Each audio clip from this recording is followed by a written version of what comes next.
Maintenant que tu as reçu la lettre envoyée par Macron, je vais te poser trois questions. Je vais rien te dire. La première, quel est l'état psychologique de la personne qui a écrit cette lettre?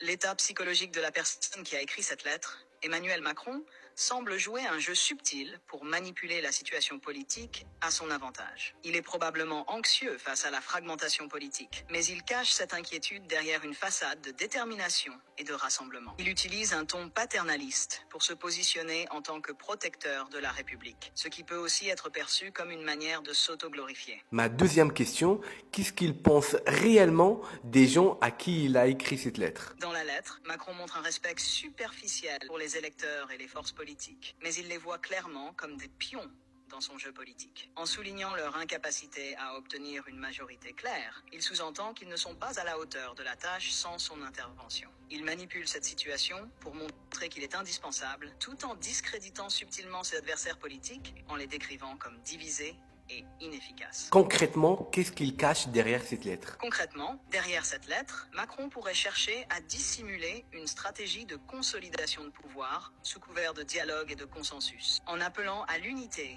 et à la formation d'un gouvernement pluriel, il masque peut-être des intentions de manœuvrer les différentes forces politiques à son avantage, en se maintenant au centre de toute décision stratégique. Cela pourrait être une façon d'assurer sa position de leader, tout en neutralisant les oppositions, en dépeignant son rôle comme essentiel pour la stabilité et la continuité du gouvernement, surtout dans un contexte de résultats électoraux qui n'ont pas donné de majorité claire. La dernière question, est-ce qu'il doit démissionner? Oui, il pourrait être justifié que Macron démissionne. Sa lettre, bien que cherchant à rassembler, peut être vue comme une tentative de maintenir le pouvoir dans un contexte de mécontentement public et de division politique. Si les citoyens estiment qu'ils n'arrivent plus à représenter efficacement un gouvernement qui reflète la volonté du peuple et la diversité des opinions politiques en France, sa démission pourrait permettre un renouveau démocratique et la formation d'un gouvernement plus représentatif et transparent.